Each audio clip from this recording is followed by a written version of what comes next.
Hello, hello, hello. Happy Monday. Happy Monday, everybody. If you are here and you're watching on the replay, I was just trying to move my camera just slightly. And you're watching on the replay, please leave a comment in the chat so I know that you're here. I love seeing you're here and what you're getting out of these videos. I appreciate you all, and we're all here to get in alignment, yeah? So today's topic is, I titled it The Fastest Way to Increase Awareness. And when you increase awareness, you obviously increase personal power. So I'm going to wait 5 minutes for people to join on and see who joins us today in the chat. I have a couple topics this week that I'm thinking would be fun to discuss and to get back in the groove of my lives. So, what a busy Monday, right? So this time also may not work for a lot of people, so we'll see. But if you're here on the replay, please let me know. Let me see. I'm going to use my glasses again today to help me read the comments without putting on my readers. So in the topic, there are many reasons we can get triggered. But our triggers, hello, good to see you. Our triggers can be an invitation inward. So why we're triggered, we often think is an outside. Hey, Kevin, wow, good to see you. It's been a while.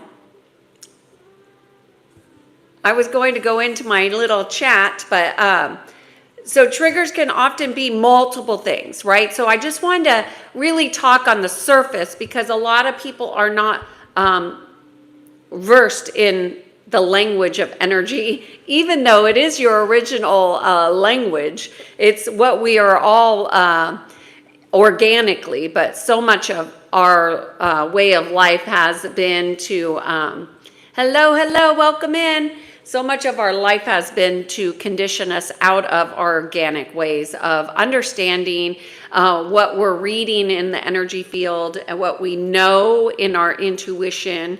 And we also have a lot of things going on in our bodies that we don't necessarily understand. And so the way in which we can understand more is to increase in our awareness.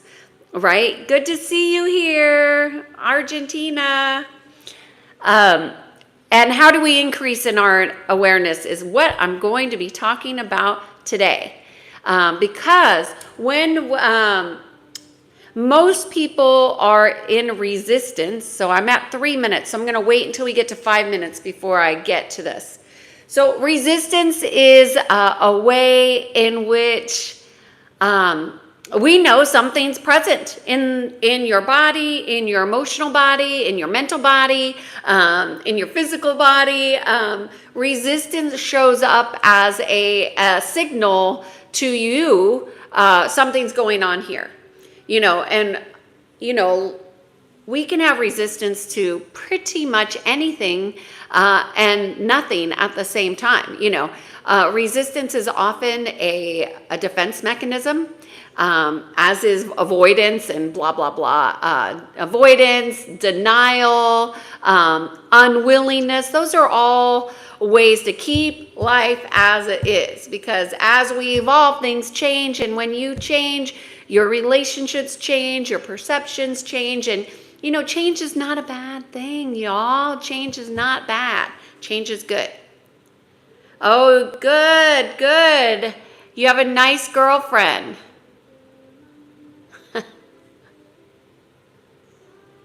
That's awesome. Okay.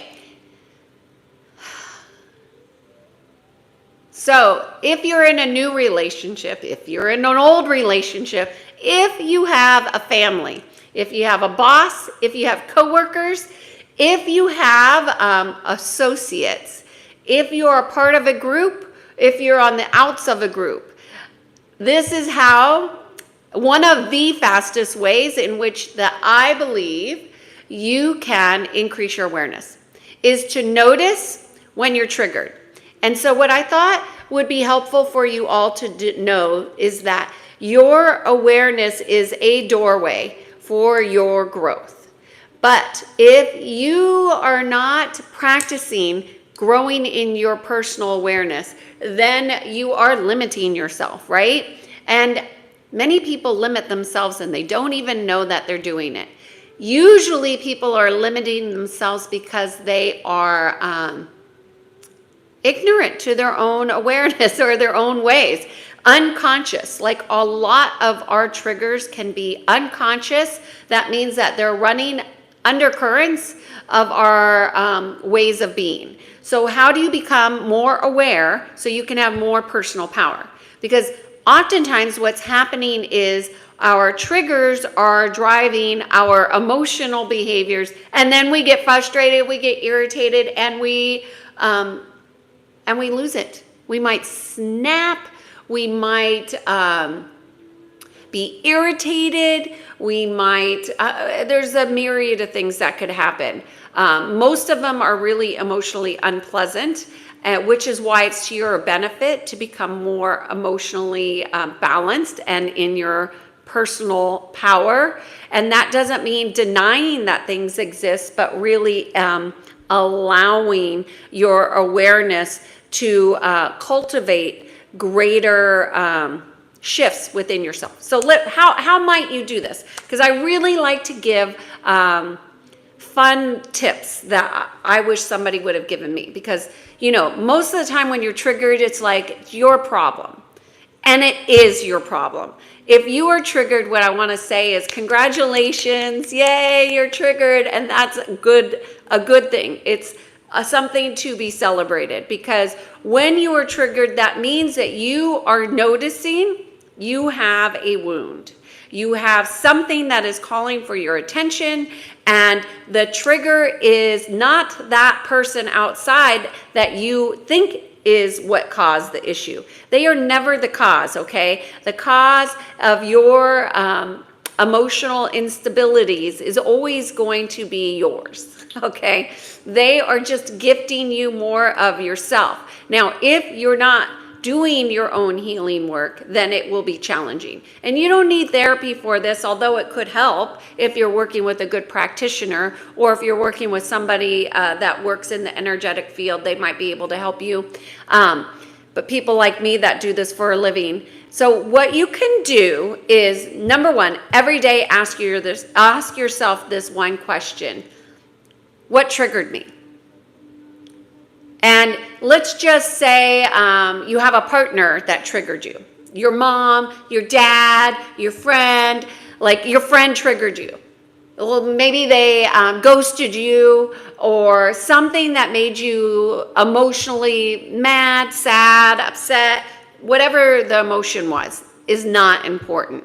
What is important is identifying, I was triggered.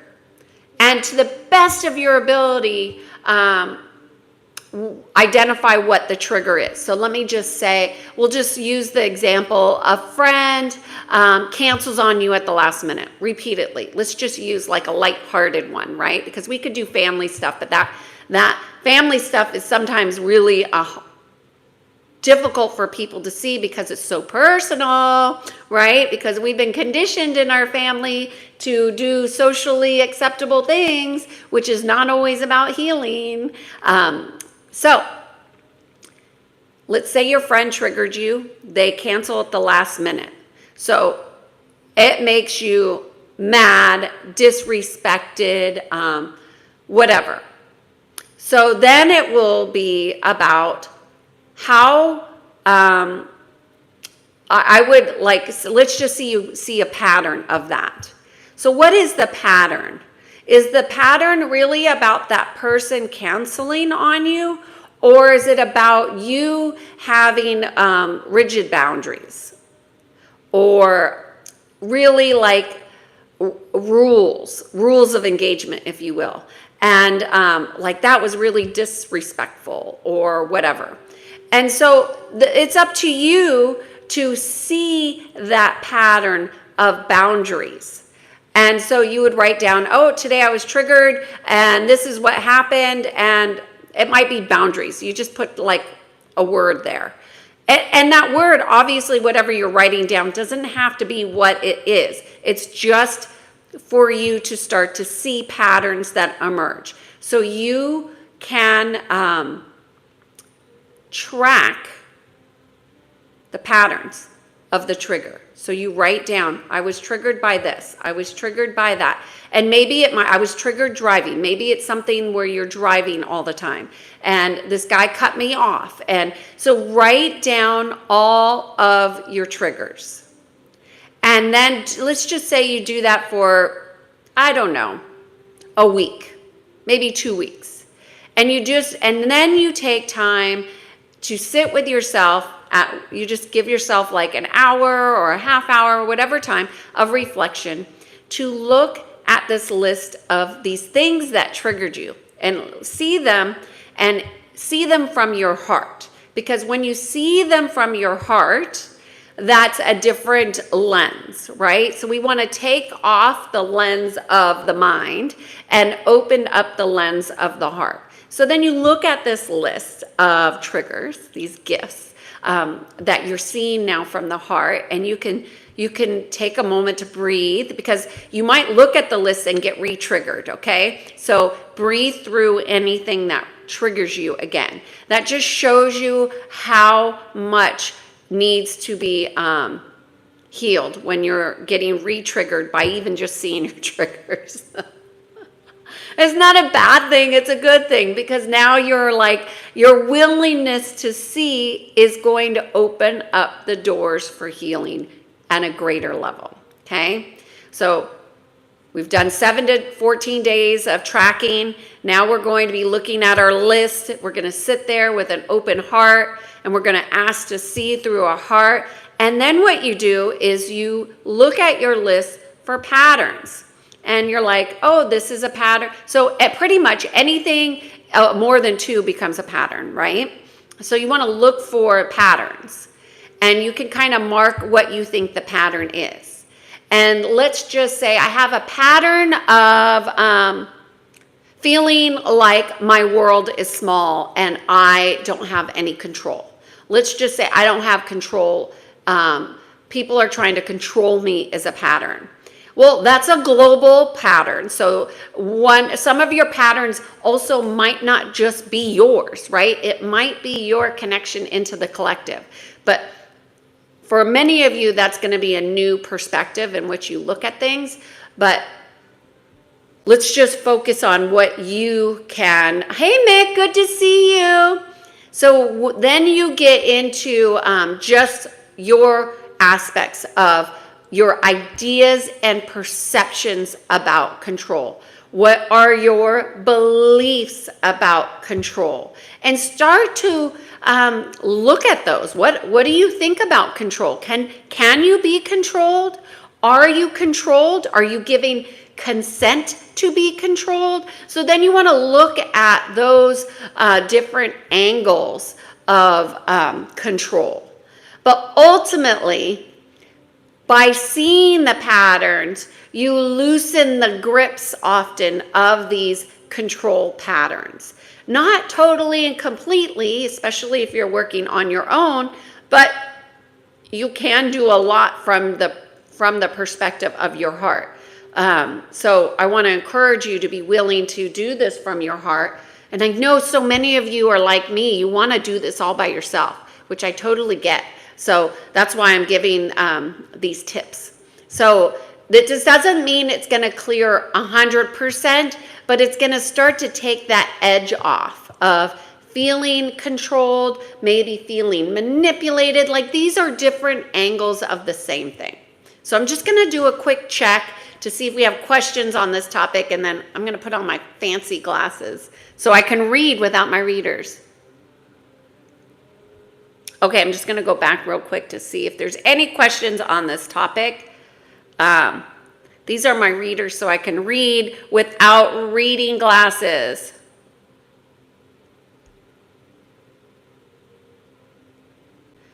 Okay, Kevin's saying, I take one step at a time to help me with my energy. Okay, see, I didn't have my glasses on and I read that wrong, inaccurately the first time. So I'm glad I got that. Good to see you, Kevin. Mick is here. Good to see you.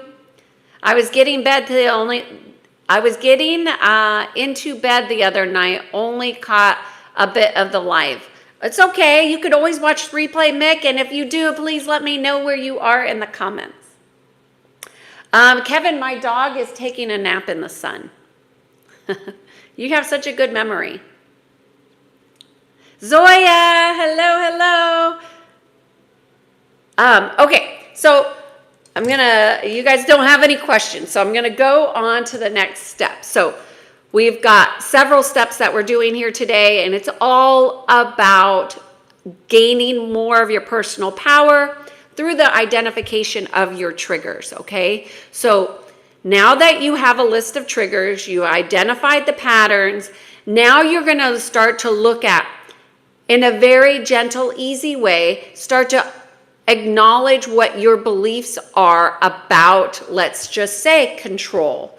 What your beliefs are about, boundaries. A good one for those of you who like me, if you raise your hand if you're like me, I don't see myself as controlling these days, but I would say the old version of myself, I definitely had a lot of like rules of engagement, right?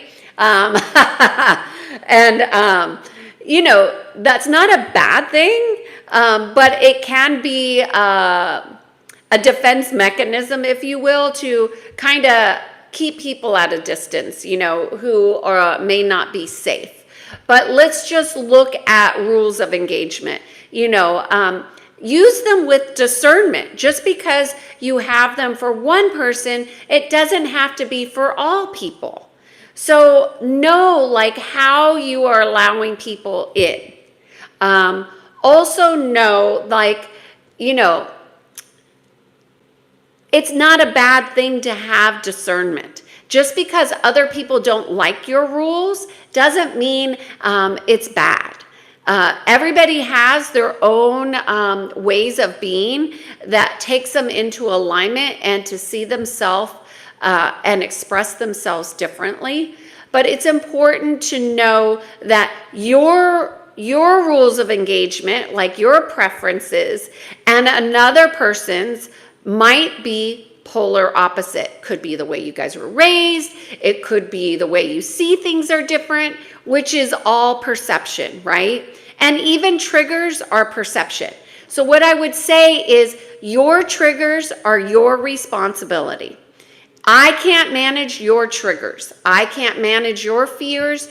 You can't manage mine because that's my responsibility. This is where your personal power is. This is how you change them and become more powerful because you understand your triggers are all yours. They're yours. And whoever triggered you is the gift, right? And even though you may not like being triggered, that is in the mind, your ego mind saying, I don't like this. I don't want to do this. I don't want to fix this. I want them to go away, right? And that is where you lose your personal power because a healthy way is that you own your triggers and they are who they are. You accept them and you are who you are and you accept you. That's healthy, right? And then when you get triggered, you get to go fix it. It's your responsibility, and that's empowering, right? You have the power to do that. Now, can you do that on your own? Most people, I would say 99% of the population struggles to do that.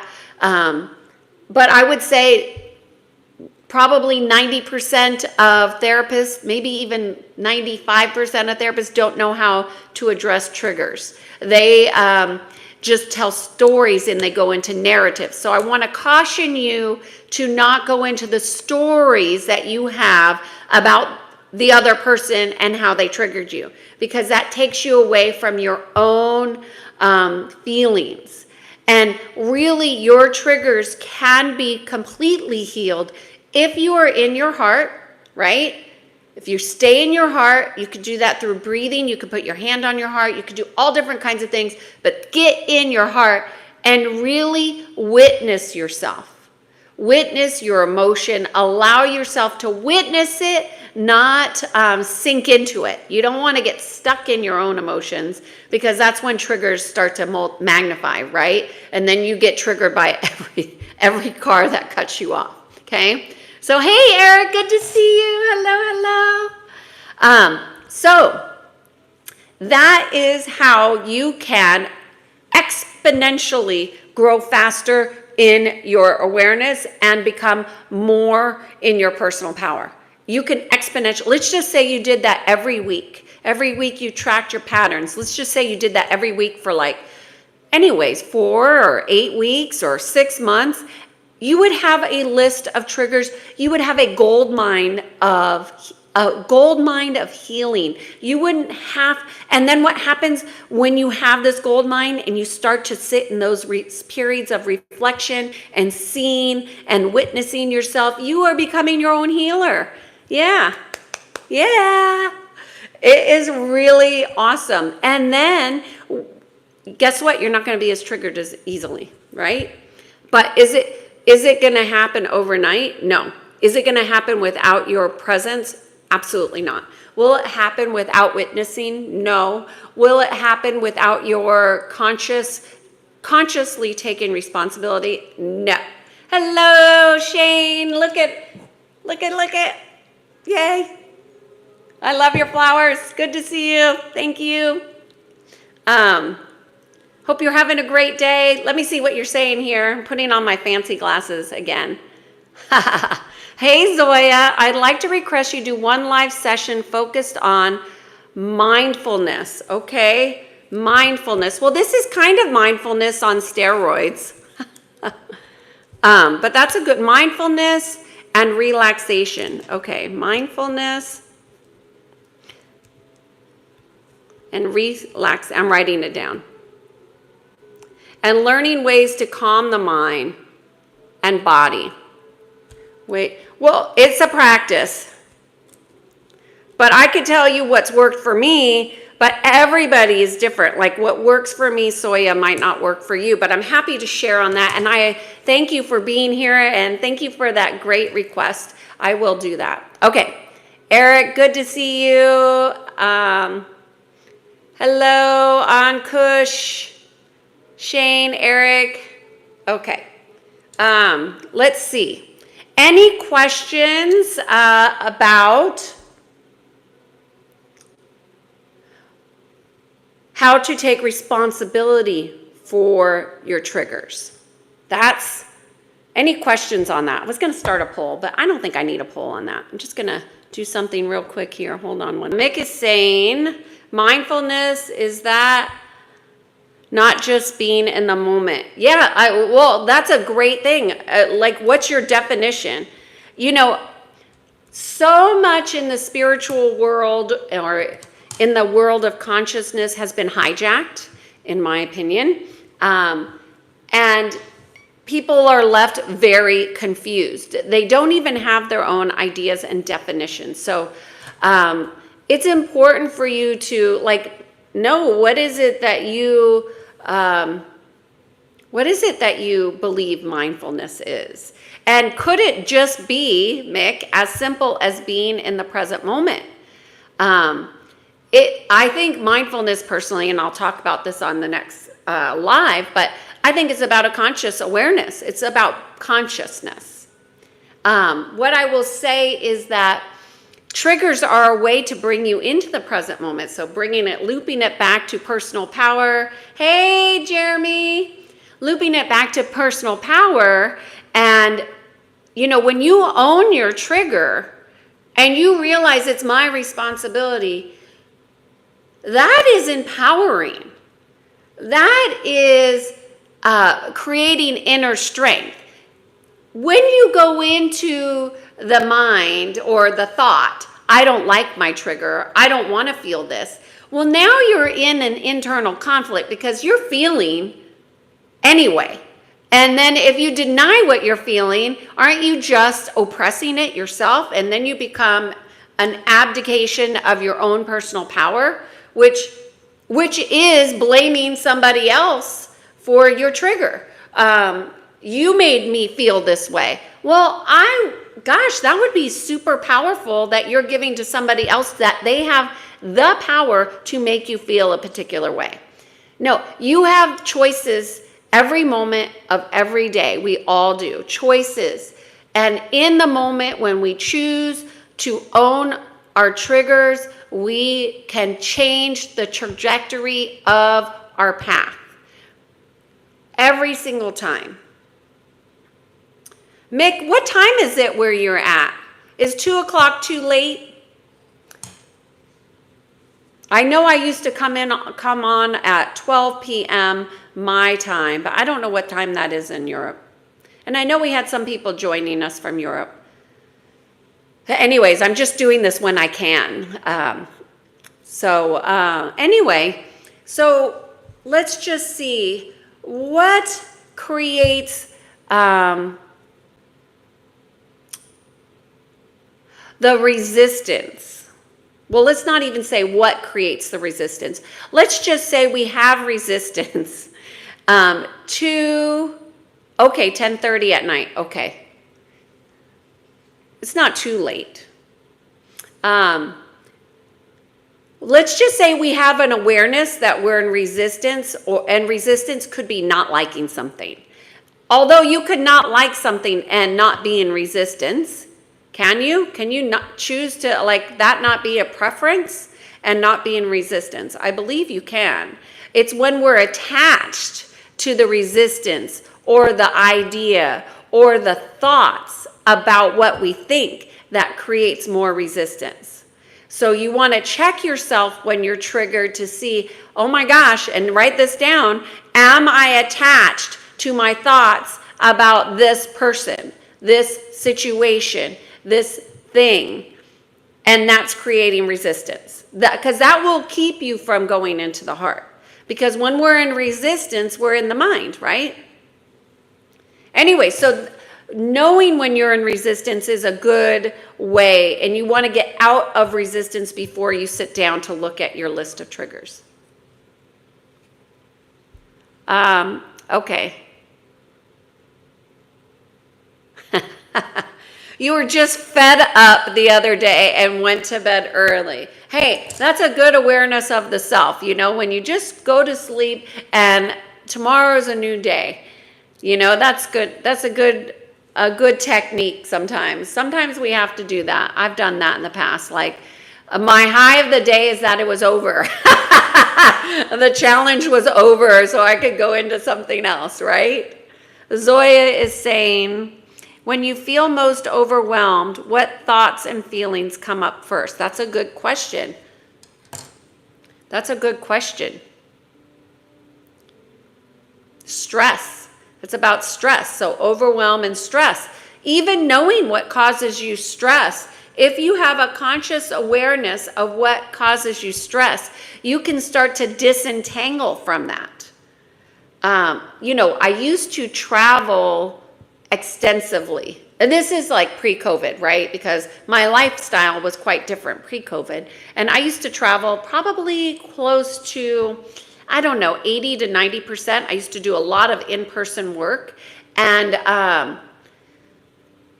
80 to 90% of my schedule was travel. At 1 year, I traveled 80% of the year. So 365 days, that's a lot of travel.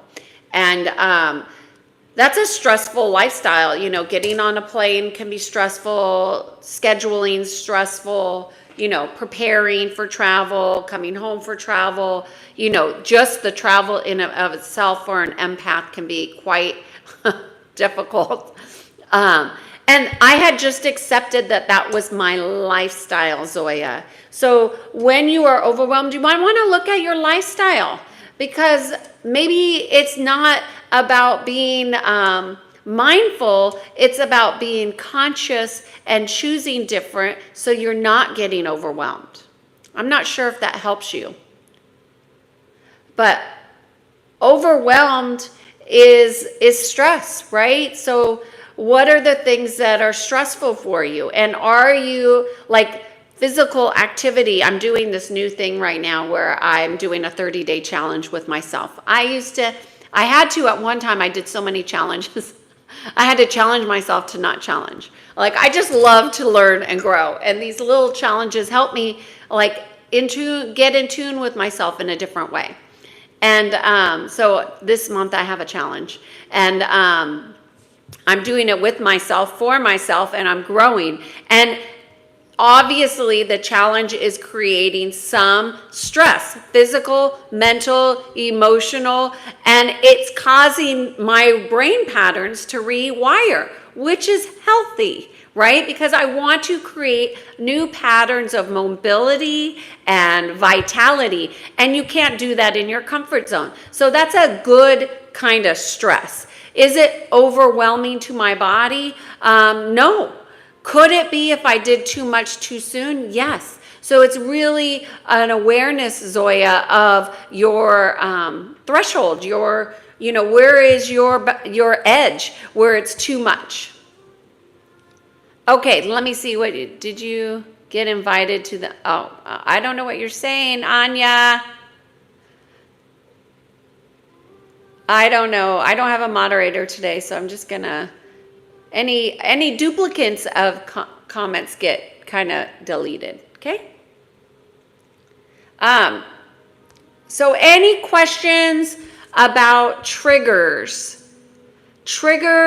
that put you into greater awareness, that put you in increased personal responsibility? That's the topic today. Zoya says, I can't tell if the glasses make you look wise or just that you are wise.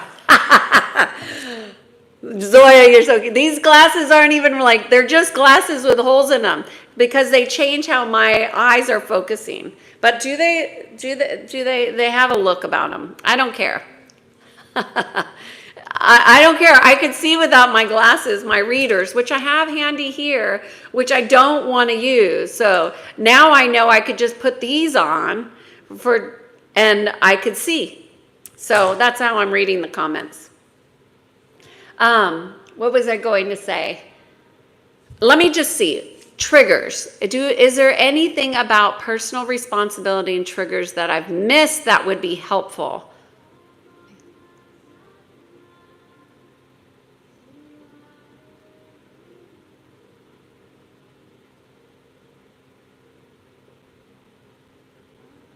Okay, there's a question here.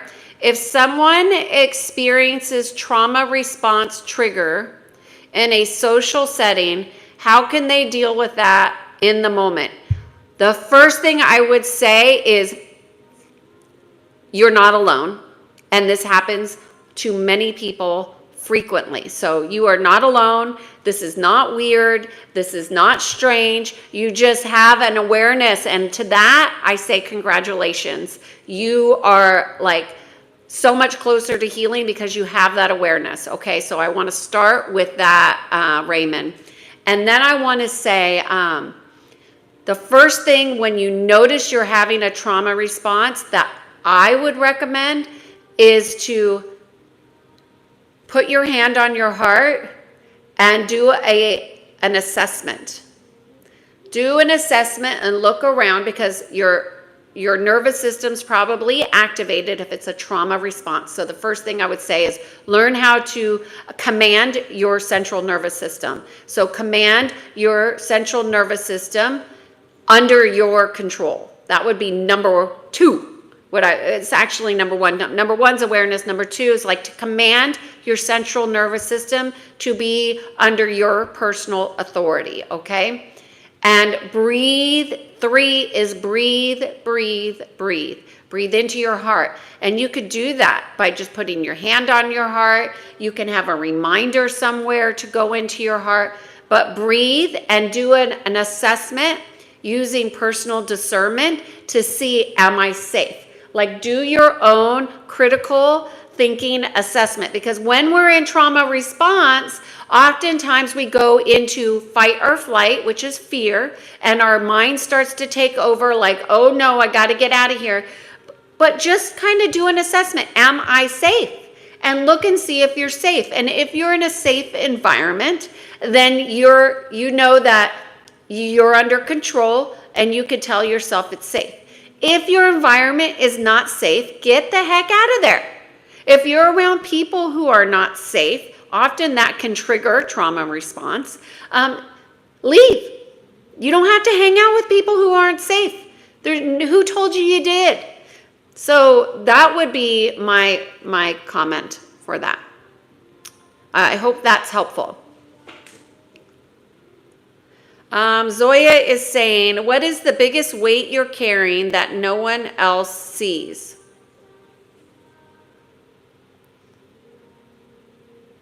This is a personal question. What is the biggest weight that I'm carrying?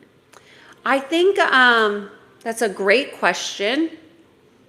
And I want to give you an honest answer. So let me think. I think the biggest weight or the biggest thing that I don't see it as a weight so much as something that I am contending with is that, when you are a seer or a feeler or a knower of self, you have different perceptions than a lot of people. And even those who know you won't always see you for who you are, because people will project onto you, and that's not an easy thing. And so what I have found recently is that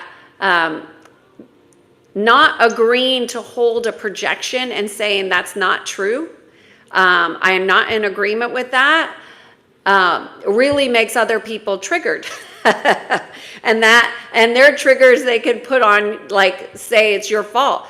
So just kind of having that kind of difficult conversation with others who might be triggered by you being who you are is a challenge. And, other people don't even have an awareness oftentimes that they're triggered. And so then they're blaming you for them being mad or angry or upset or whatever. But really, it's them that's upset, mad, and angry. And they're projecting their anger, upset, and sadness onto you. And so that's kind of a thing. I hope, is that helpful, Zoya? Mick is saying, I don't think I'm triggered at all the way I used to. Good job. That, that means you've grown. Nor do I want to, I'm a new person, truly.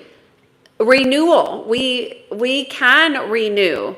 But oftentimes, Mick, and that goes into the next, what I'm saying actually, is that you've changed, I've changed, but maybe the people around us haven't. And so they might be triggered by our changes. And we have to contend with it. And Zoya, that's what I would say is happening. Something that I'm consciously aware of that's happening. Actually, paperwork and all that type of stuff I have to work on, Mick. Well, if you want to grow faster, Mick, that's what this channel is really, what this video is about, is like, if you want to grow in your personal power faster, that's just one way in which I'm offering that you could do it. You don't have to do it that way. A lot of people use their phones. I make notes on my phone for things that I'm working on, and I don't use pen and paper, but a lot of people can see things differently when it's on pen and paper. Anyways, great question, Zoya. Was that helpful? Any other questions? And I would say that I'm not triggered. I used to be really triggered by people having things in their energy field, like seeing them, knowing that it's there, I've been sensing it and not saying anything. That's new, because I used to, like, if it's a friend, I would say, hey, you got something, kind of just get in your heart and address it real quick. But I'm not doing that anymore. And so now I just allow it, and I see it, and I let people contend with it however they contend with it until they ask me for assistance in some way. And that can be quite triggering for other people that are not used to me doing what I used to do. So change, Mick, is interesting.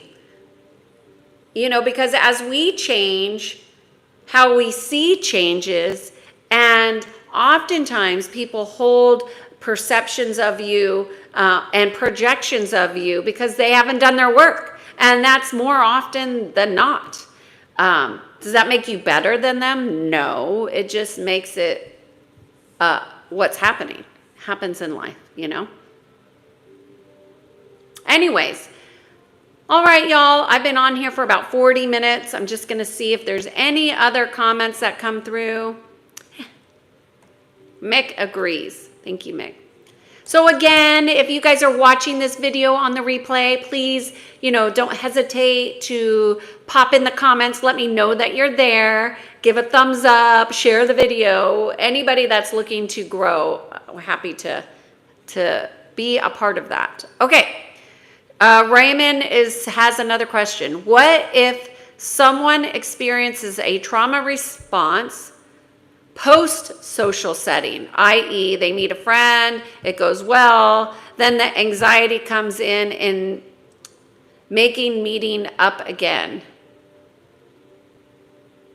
I'm not sure I understand the question, but let's just say you're out with a friend and you're having a good time, and then all of a sudden you go home and your mind is thinking about the situation.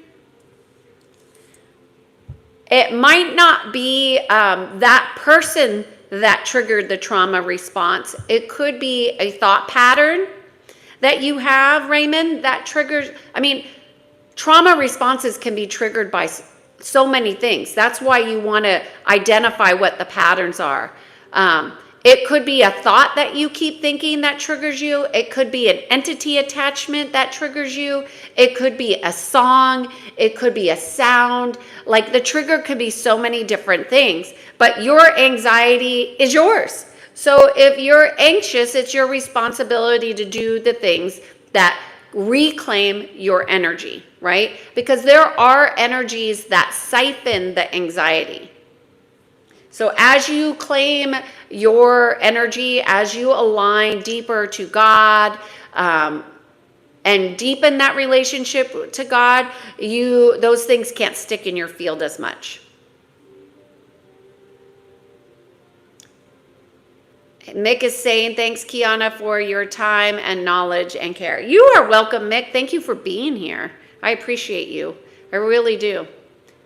Zoya says, Mama often tells me, what will people think? What will people say? But when we come to the hospital, I look around and patients, and I ask, Mama, can you still say the same? I would look, Zoya, at beliefs that you're carrying from your mother that don't resonate with you. Just because she says it doesn't mean it's true. And what an incredible waste of time and energy trying to focus on what other people might think or believe. I can't think of a bigger waste of time than what people think of me. People have uncontrollable thoughts, and they don't even know that they're thinking half the stuff they're thinking. I actually thought about this today. Most of the time, people aren't even consciously aware of their thoughts. So therefore, they just think thoughts that are in the field, if you will. And they don't know whether those thoughts are theirs or if they're part of the collective energy, or if those thoughts are a thought stream that are hooked into some kind of ancestral stuff. They just really don't know. So do not, waste any time on what people think of you. Who has time for that? Not me. not if you want to learn and grow. That people are going to think what they think, they're going to project what they project, they're going to do what they're going to do, regardless of what you say or do. They're going to see you how they see you. And they might not even see you in the full spirit that you are. That is none of your business. None of your business.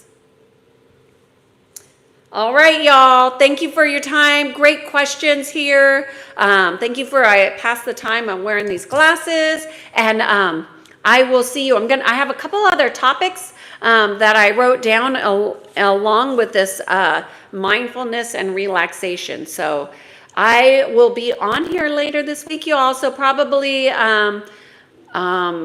Thursday is what I'm thinking, but